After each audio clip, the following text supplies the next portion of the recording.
la campaña, por supuesto, hoy o esta semana, pues tenemos la fecha en la cual las autoridades elegidas que quieran ser precandidatos tendrán que pedir pues la suspensión, ¿no?, de sus labores.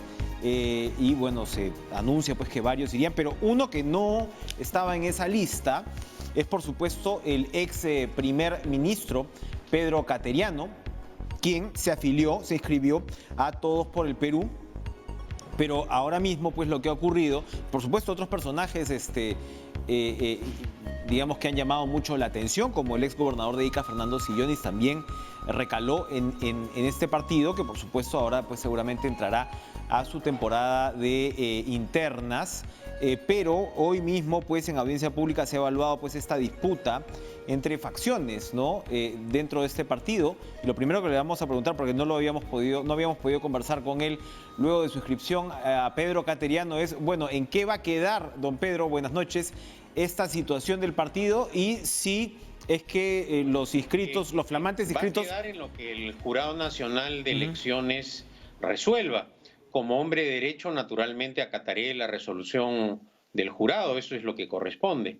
Y espero que ya a partir de esta medida que adopte el Jurado Nacional de Elecciones, el partido inicie su trabajo a puertas ya de las elecciones generales. La inscripción de los militantes no se verá afectada, sea que se tome la decisión por uno u otro lado de la dirigencia.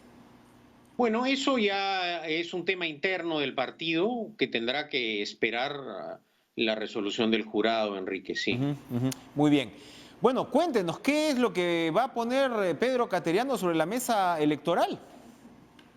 No sé si es sobre la mesa electoral, pero en todo caso... Sobre el partidor, me digamos. Exactamente, me ha acercado a Todos por el Perú porque es una agrupación nueva que tiene las posibilidades de impulsar en la campaña electoral un debate de ideas. Estamos atravesando la crisis sanitaria, económica más grave de nuestra historia y consideramos que en este contexto es importante participar en el debate político nacional. Y esa es una de las razones que cívicamente me comprometió a inscribirme en Todos por el Perú. ¿Se imaginaría una plancha con el señor Sillonis, por ejemplo? Bueno, yo no me puedo imaginar nada todavía, Enrique. He entrado como un militante más y naturalmente, como miembro de Todos por el Perú, tengo que acatar los estatutos del partido y las disposiciones además establecidas por la ley para lo que corresponda. Naturalmente, como militante, estaré en el lugar que determine el partido a través de su dirigencia y de lo que resuelvan las bases. Eso es lo que corresponde en una agrupación política. ¿Pero qué le va a tocar al próximo gobierno? Por supuesto, pues en la capacidad de donde usted esté, ¿no? Pero ¿qué le va a tocar al próximo gobierno? Anoche hablábamos, por ejemplo, con representantes de la izquierda y ellos insistían en la necesidad de una constituyente, por ejemplo. Yo creo que lo que le va a tocar inmediatamente es solucionar el problema del agua potable, por ejemplo, Enrique. No es posible que 6 millones de compatriotas no tengan agua potable por prejuicios ideológicos y políticos. Esa tiene que ser una acción urgente del gobierno que va a asumir la función. Y no será fácil porque la situación económica del país tampoco va a ser, digamos, óptima, tanto a nivel nacional como internacional. Esta crisis sanitaria ha afectado la economía a nivel mundial. Tendremos también que mejorar, Enrique, la gestión del Estado. No es posible, y esto lo hemos mencionado hace algunos meses cuando conversamos, que los gobiernos regionales y municipales tengan 13.000 millones de soles, repito, 13.000 millones de soles sin gastar.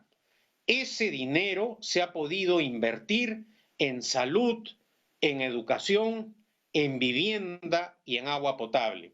Yo lo que planteo es una modificación del canon minero.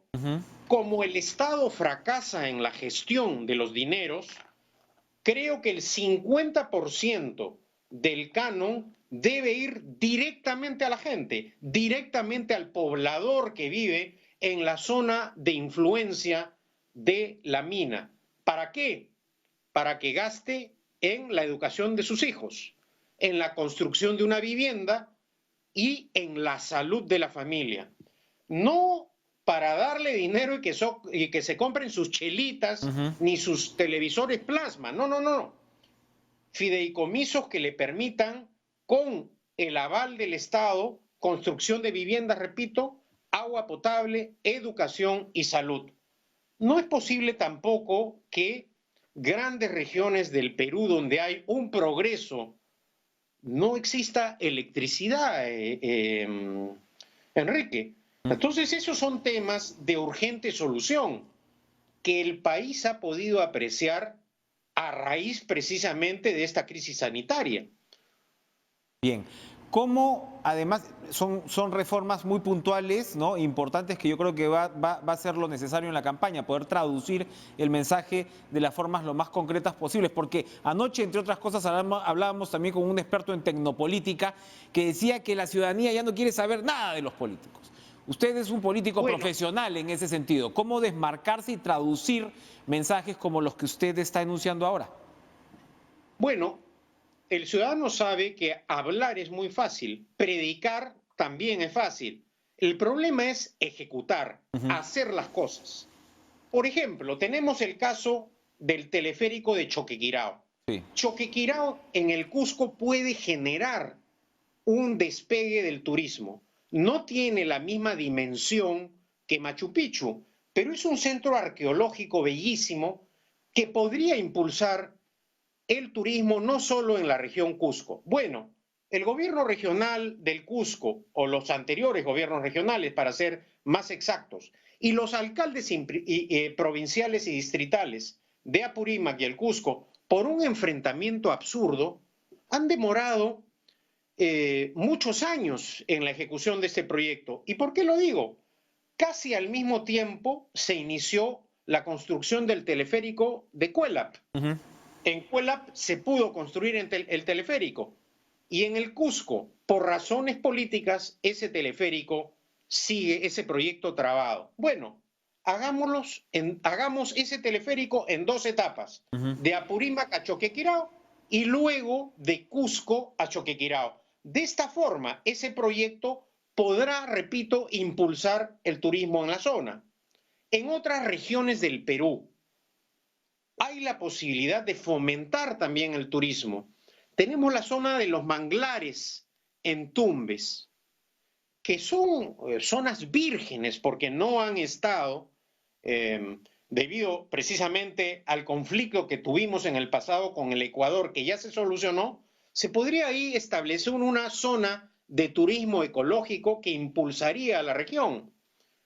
Igualmente, hay un proyecto que no ha podido ser impulsado por falta de determinación política.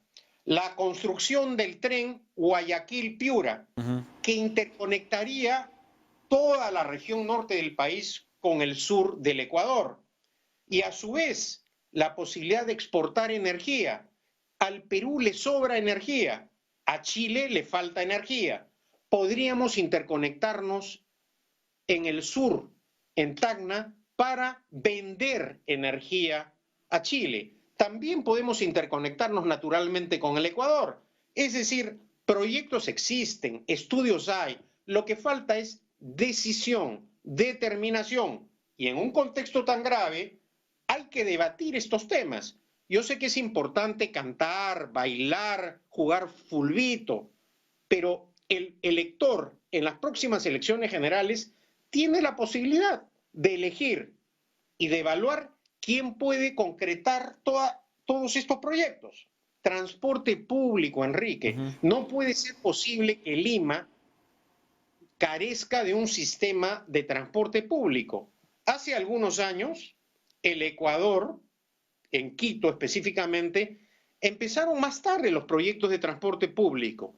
Hoy Quito ha logrado superar en el avance de las obras en beneficio de su ciudad a Lima. Claro, tenemos casos de corrupción, ¿no? La corrupción manchó el tren en Lima, pero eso no significa que atrasemos otros proyectos que son de urgente necesidad. El transporte público, tal como lo tenemos, ha generado esta crisis, ha ayudado, mejor dicho, a agravar esta crisis sanitaria.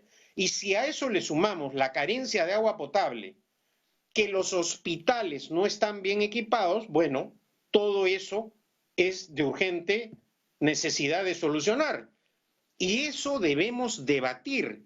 La ciudadanía debe exigir a los candidatos al Parlamento, a la presidencia de la República, para que planteen soluciones. Y el pueblo libremente, a través del voto, va a decidir quién puede impulsar esos proyectos y de esa forma, con un partido político como Todos por el Perú, que es nuevo, que tiene equipos técnicos, Bien. participar en este debate Muy bien. nacional que genere una opción a la población. Importante, como decía, poner propuestas sobre la mesa, pero para terminar, ¿cómo observa este panorama sobrepoblado para variar de candidatos y sobre todo pues en las circunstancias actuales, viniendo pues de una sucesión de crisis políticas y por supuesto pues la pandemia, que es un tema transversal ahora mismo?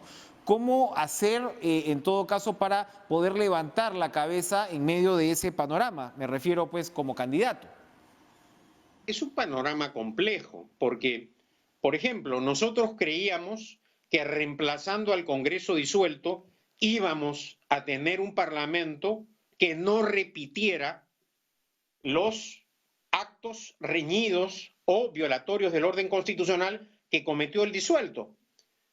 Y hemos visto que este parlamento está imitando al disuelto. Todos por el Perú no va a imitar las acciones del fujiaprismo ni del actual Parlamento. Y por lo tanto, esta es la oportunidad que tenemos también para renovar caras en el ejercicio de la función pública. Creo que este tema es central, naturalmente, Enrique. Bien, bien. Pedro Cateriano, tenemos seguramente oportunidades de ir conversando a lo largo del desarrollo de esta campaña. Gracias por estar con nosotros esta noche. Gracias, Así es, vamos a ir a una pausa. Pero vamos a regresar con una entrevista muy interesante. Vamos a conversar con José Guillermo Castro Danos. Él es infectólogo peruano, pero está en el hospital de la Universidad de Miami, jefe del Servicio del Control de Antibióticos y profesor principal. ¿Lo tenemos ya? ¿Comenzamos de una vez, producción? Vamos a ir a un corte, pero regresamos con el doctor Castro Danos para conversar de una noticia que ha llamado mucho la atención, que es la confirmación de que el coronavirus no se transmitiría solamente por las famosas gotículas de una persona infectada, sino también se quedaría pues en el aire. Esto obviamente cómo cambia el panorama de lo que sabemos del virus. Volvemos tras la pausa.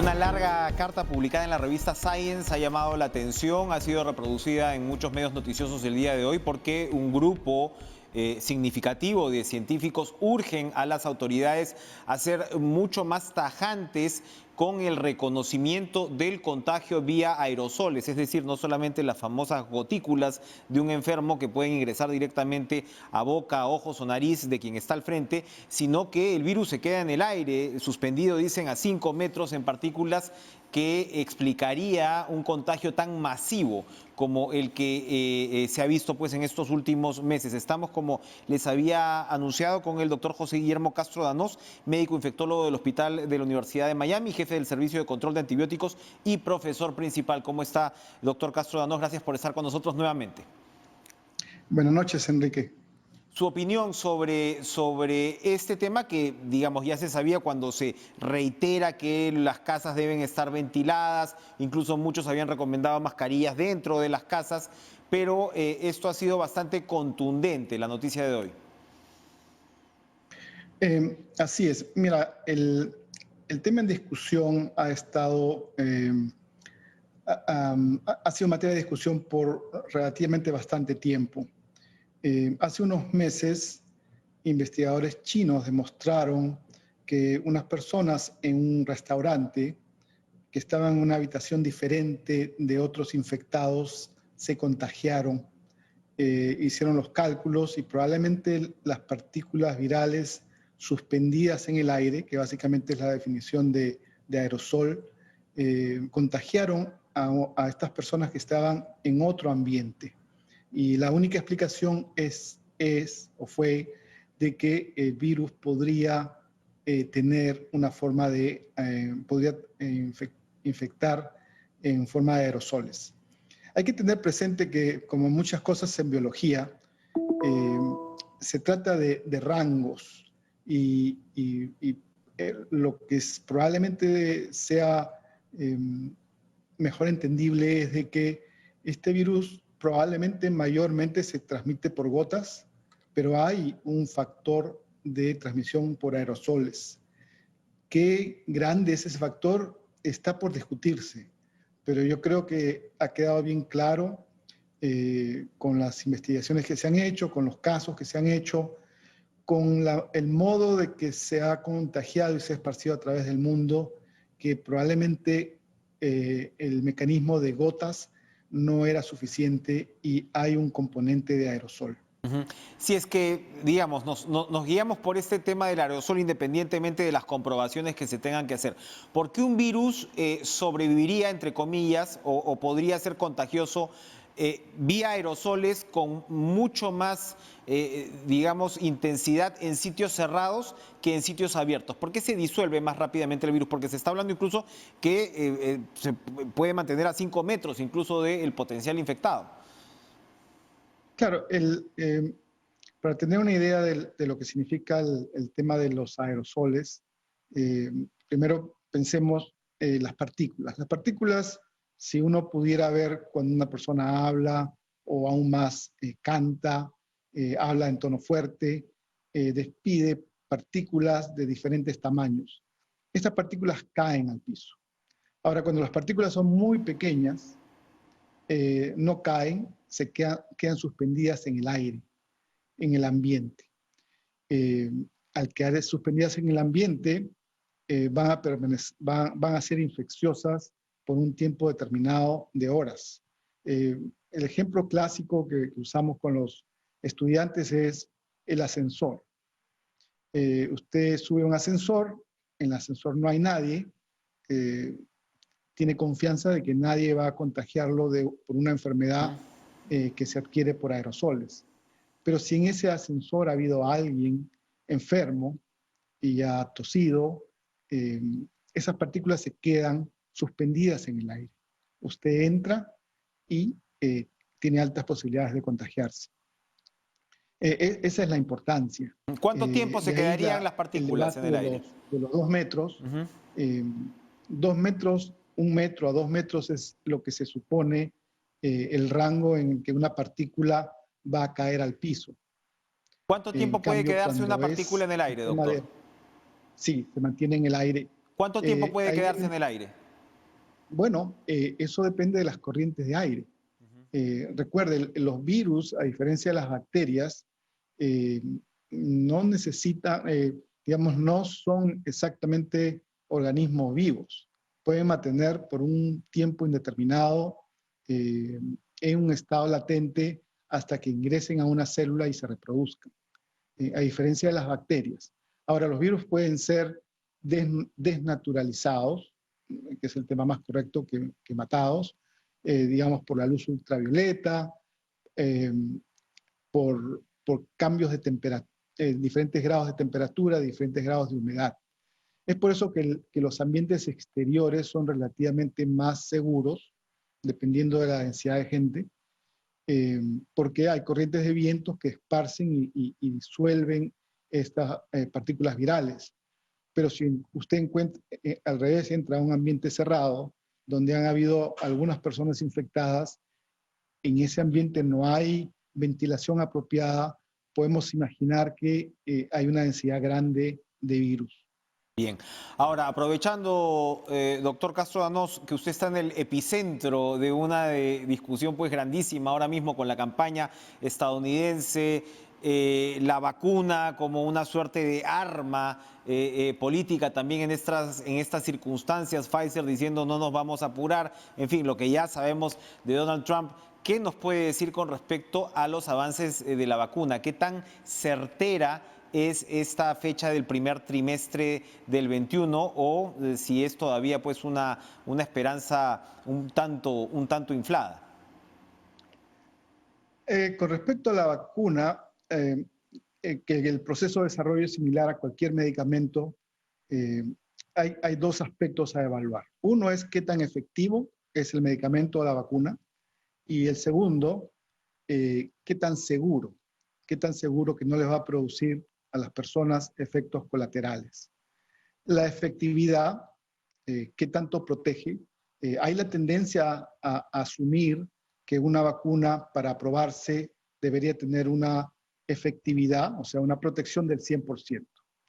Quiero que ustedes sepan que el objetivo que ha determinado tanto la Organización Internacional de la Salud, la OMS, como en Estados Unidos, el objetivo es 50%. O sea, una vacuna que dé una protección del 50% va a alcanzar el objetivo de eficacia. Hay que tener en cuenta eso. La eficacia es relativamente más fácil de probar porque lo que usted necesita es tener una cierta cantidad de personas vacunadas con la vacuna real en una área y una cantidad similar no vacunadas y ver cuántos se infectan.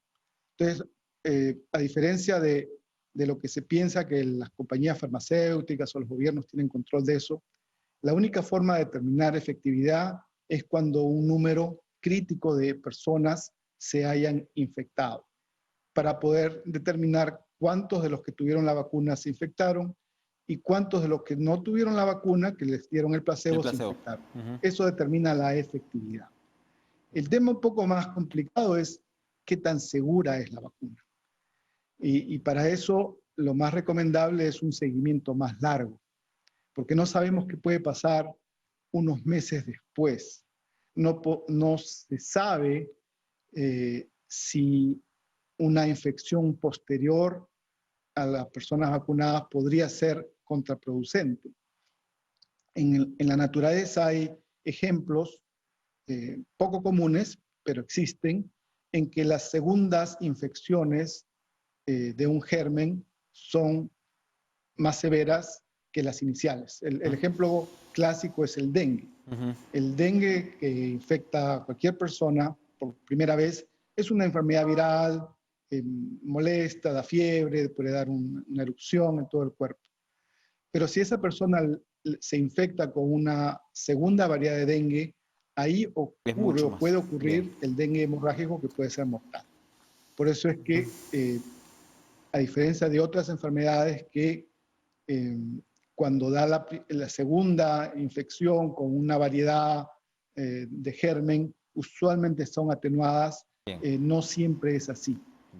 Por lo cual, el tema de qué tan segura es una vacuna o qué tan seguro es un medicamento es más conveniente y siempre se ha hecho así un seguimiento más largo. ¿Qué pasa con las personas que se vacunaron? Bien. ¿Qué pasa en un mes? ¿Qué pasa en 3 meses? ¿Qué pasa en 6 meses? Es una historia que entonces claramente todavía va a tener varios capítulos por ser escritos. Gracias, doctor José Guillermo Castro Danós, desde la Universidad de Miami, por acompañarnos esta noche.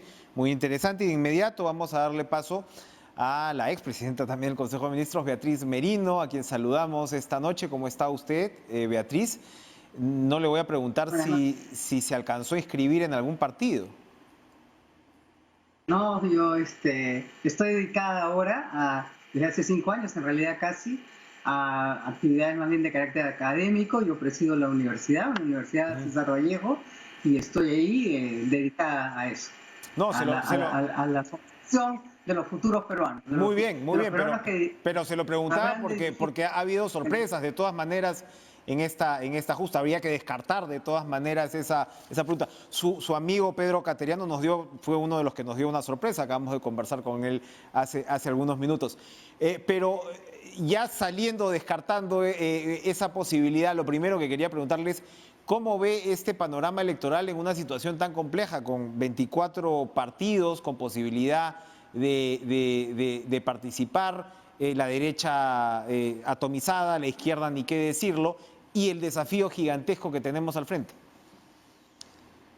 A ver, Enrique, yo creo que lo primero que tenemos que considerar es que es una lástima que el Perú llegue nuevamente a una elección presidencial y congresal con esta cantidad insólita, ¿no es cierto?, de candidatos, de más de 20 candidatos y miles de candidatos del Congreso, lo que hace muy confusa, ¿no es cierto?, la elección y además difícil para el ciudadano de poder, digamos, elegir, ¿no es cierto?, porque va a haber poco tiempo, además, en medio de una pandemia, para la presentación de ideas.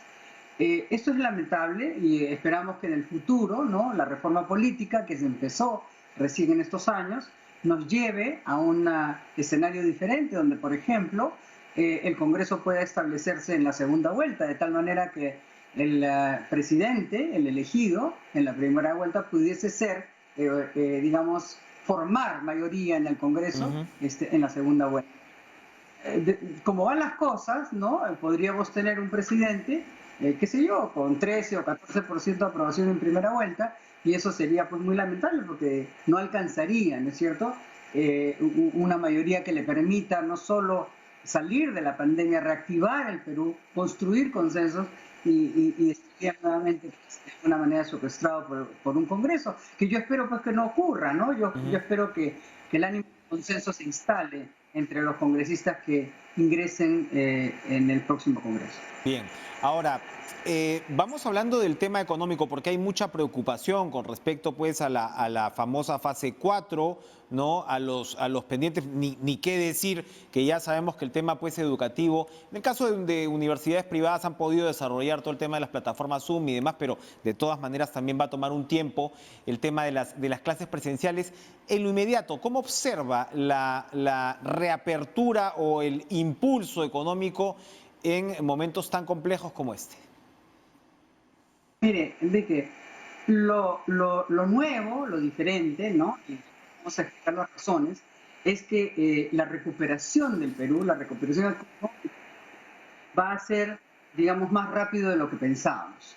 Y la razón es una razón dolorosa y desgarradora, porque es el hecho de que en el Perú se han muerto 60.000 personas, que a una tasa de mortalidad de 1 por 200, según cifras del SINADEF, ¿no?, que son las diferencias entre los que se murieron el año pasado y los que se han muerto este año, no habiendo habido ninguna razón especial como una guerra o un terremoto o algo así. Entonces, es previsible que esas diferencias han sido por COVID. Entonces, si en 1 en 200 mueren, se han muerto 80.000, quiere decir, por una matemática simple, ¿no?, que es 5 de mortalidad, que la mitad del Perú ya estaba contagiado hoy día, ¿no? El presidente ha hecho 40%, pero las matemáticas nos dicen 50%. Y si eso es verdad, ¿no? Y eso en realidad es verdad, ¿no? ¿Dónde nos encontramos hoy día? Nos encontramos en que la economía que se paralizó como consecuencia de una cuarentena sumamente estricta, ¿no?, va a abrirse o se está abriendo en medio de un panorama sanitario completamente diferente. Un panorama sanitario, la mitad de la población ya está contagiada, ¿no es cierto? Y por lo tanto ha construido, digamos, su sistema inmunológico con respecto de la enfermedad. Los casos de reinfección son muy raros hasta ahora en el mundo. Y la vacuna, en realidad yo pienso va a llegar, pero va a llegar un poco para cerrar el círculo, ¿no? En realidad ya casi todo el país, ¿no?, va a estar inmune, como fue en Iquitos. En Iquitos, el 70% de la población se inmunizó. Y el tema es de que el PIB probablemente caerá este año alrededor de 12%, ¿no?, y quizá menos, ¿no?, pero que podemos mirar la política con un cierto optimismo real, ¿no? Porque mientras otros países van a empeorar en materia económica, nuestra macroeconomía en el 2021 probablemente va a mejorar y esperaríamos unos crecimientos del orden de 5 a 10%. Ahora, esto se ha construido sobre la dolorosa realidad de 80.000 peruanos que murieron y que francamente no tenían por qué haber muerto en ese número. Y le voy a dar...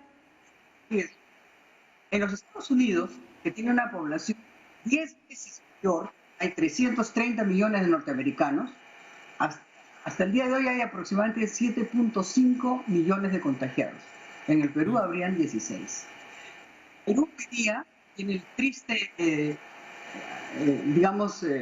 privilegio, triste, no es un privilegio, la triste noticia de ser el primer país en el mundo en el COVID. Entonces, esta campaña, ¿no?, dolorosa, triste, desgarradora, que nos permite expresar nuestras condolencias a todas las personas que han perdido a un ser querido en estos. A la vez, se encuentra ahora en el mes de octubre con la mitad del país contagiado y significa entonces que el reinicio de la economía se da. Bien. Beatriz Merino, vamos, yo le propongo hacer una pausa, vamos a hacer una pausa a ver si además aprovechamos esta pausa para mejorar un poquito la calidad técnica de la señal. Regresamos con Beatriz Merino.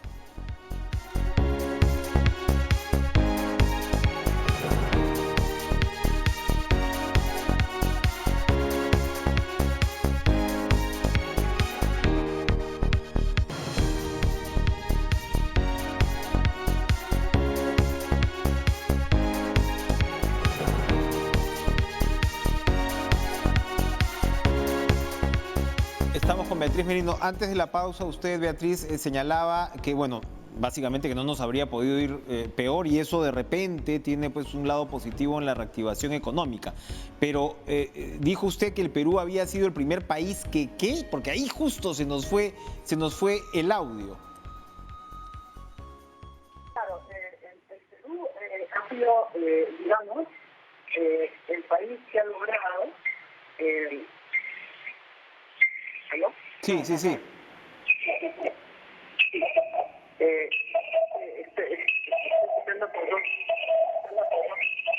Seguimos lamentablemente con un problema de audio. No sabemos si... ¿Está mejor? Nos decía que el Perú ha sido el primer país que se infectó la mitad del país, imagino. Eso, ahora digamos, sí, ahí sobre sí. la tristeza de una pandemia descontrolada, porque ha infectado a la mitad del Perú, que no pudieron atajarlo como otros países, como los países europeos, la reactivación de la economía va a ser más pronto. Se espera que el próximo año pudiese crecer la economía entre 5 y 10%, pero no hay que olvidar que va a ser sobre la tristeza de las familias de esos 80.000 peruanos que han muerto, en mi opinión, en números excesivos e innecesarios, ¿no? Son evidentemente excesivos. ¿Por qué innecesarios? ¿Dónde la fracasamos? Pandemia se está casi muriendo sola, ¿no? ¿Dónde fracasamos? Mire, yo creo que fracasamos en que la cuarentena fue una cuarentena demasiado rígida y demasiado prolongada. Y digamos, además, y el Estado se sustituyó, como hoy día se quiere sustituir todavía en las personas mayores de 65 años, en tomar todas las decisiones, y fueron malas decisiones para los ciudadanos. El hecho de no haber controlado los mercados desde un inicio, el hecho de no haber conseguido coaliciones para llevar, por ejemplo, alimentación a los barrios o a las personas de menores recursos, el hecho de no haber conseguido que, por ejemplo, las Fuerzas Armadas llevaran alimentos y atención de primera línea, ¿no? El hecho de haber cerrado en Lima, por ejemplo, los hospitales de solidaridad durante meses, el hecho de haber hecho esos famosos días de un día hombre, un día mujer, experimentos, ¿no? Yo creo que ha sido una cosa dramática y que en algún momento en el futuro se juzgará, yo me imagino, ¿no? Hoy día yo me uno al reclamo, como es defensora del pueblo, de todas aquellas personas mayores de 65 años que no pueden seguir encerradas por el Estado después de más de 200 días. Eso es prácticamente tratarlos como niños y pretender que el Estado puede cuidarlos mejor que lo que se pueden cuidar ellos mismos. Y estoy segura que el Consejo de Ministros el día de mañana habrá de tomar la decisión correcta de derogar el Decreto Supremo 116 y el Decreto Supremo 162, como ya muchas personas lo vienen reclamando. Bien. Volviendo al tema económico, hoy el presidente Martín Vizcarra pues ha dicho que se volverá al estado prepandemia en 3 años. Usted acaba de señalar cuál es el dramático precio que estaría pagando el Perú por tener una recuperación relativamente rápida. Pero lo que le quería además añadir ahí es, si estamos hablando de la campaña, si estamos hablando, por supuesto, independientemente de las fallas de política que, como usted señala, se tendrán que evaluar, estamos hablando que la informalidad en el Perú pues ha sido un excelente aliado de la pandemia, ¿no? Para que esta pues se multiplique como se vio acá. ¿Qué ideas deberíamos también poner sobre la mesa para la campaña del 21 en torno a la informalidad? Hasta ahora el Perú no logra salir de alguna manera adelante con un fenómeno que también, así como usted señala, el resultado de la pandemia en el continente, pocos países tienen el grado de informalidad que tiene el Perú. Claro, pero la informalidad no es un fenómeno nuevo ni apareció con la pandemia. En todo caso, se ha agravado con la pandemia. Sin Si duda. antes 7 de cada 10 peruanos eran informales, hoy 8 de cada 10 peruanos son informales porque han perdido su trabajo, el trabajo formal que ya tenían, ¿no? Entonces, esa era una realidad que el gobierno no podía ignorar.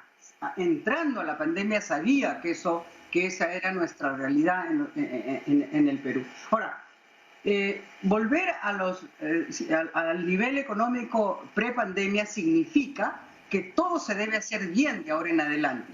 Significa, por ejemplo, que el gobierno, tanto en lo que queda de este gobierno como el próximo que se inicie, debe dar señales claras de recomponer o de relanzar los proyectos emblemáticos que tiene el Perú, particularmente en la agroexportación, como Majesigua, como Chavimochic, como Olmos, que pueden duplicar o triplicar las exportaciones, las agroexportaciones que son muy intensivas en mano de obra. ¿Por qué?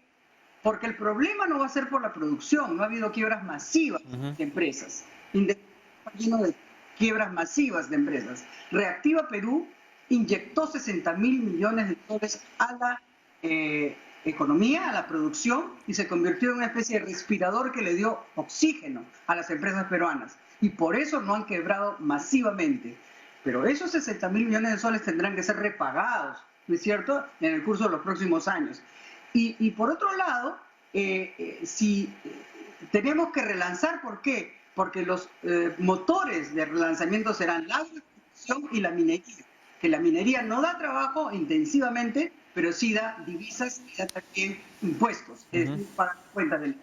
Entonces, desde ese punto de vista, de que lo que tenemos que hacer es todo bien, y lo que yo estoy tratando de señalar es que desde la extrema izquierda a la extrema derecha, todos tienen que entender que en el Perú ya hay solo un camino único. Aquí no vale ser candidato para venir con una lista de lavandería y decir hay que hacer esto y hay que hacer el otro. No. O sea, el Estado a partir del próximo año va a tener que pagar la deuda porque ha subido en 10 puntos la deuda que tenía. Era el mejor país en la América Latina en términos de su fortaleza fiscal. ¿Y para qué? Con la inteligencia, me parece a mí, y la sabiduría de don Julio Velarde en el Banco Central, y acompañado por la ministra Alba de Economía, se ha logrado, digamos que con esa intervención, tanto del Banco Central como del Ministerio de Economía, no hay una quiebra masiva y una desaparición. Y la producción y las fábricas van a volver a producir. El tema es quién compra, el tema es la demanda. Y para que haya demanda tiene que haber inversión que genere empleo, porque lo único que genera una demanda sostenible en el tiempo es el empleo. Entonces aquí no vale, ¿no es cierto? Y por eso antes de las elecciones, aquí no vale venir a decir yo voy a hacer esto y voy a hacer... No. ¿Cómo lo vas a hacer? ¿Con quién lo vas a hacer? ¿Y con qué recursos lo vas a hacer? Porque el Estado va a tener que, digamos, gastar menos a partir del próximo año y va a tener que pagar la deuda. Y para que eso pueda ocurrir sin que suban los impuestos, no hay otra respuesta que no sea que suba la producción. Se lo dice quien ha sido jefa de la SUNAT, recordará. Si el crecimiento sube, la recaudación sube y no se necesitan nuevos impuestos.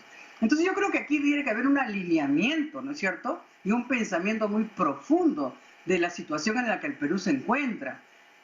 Digamos, Ha habido un desgarrador dolor de las familias peruanas, pero entonces eso nos ha puesto en una situación que no esperábamos, una situación que nos permitirá recomponernos. No pueden arruinar, ¿cierto? No pueden arruinar. Perfecto. A ver, ¿cómo le explico? Es como si hubiera habido un incendio, ¿no? Y los curiosos le empiezan a pisar la manguera y hay agua, pero los curiosos empiezan a pisarle la manguera o desconectarle la manguera al bombero. No, tenemos que apagar ese incendio, ¿no es cierto? Y tenemos que rápidamente reconstruir el Perú. Así es. Muchas gracias, Beatriz Merino. El tiempo en este caso nos pisa la manguera. Gracias por estar con nosotros en Cara a Cara. Vamos a ir a una última pausa y regresamos.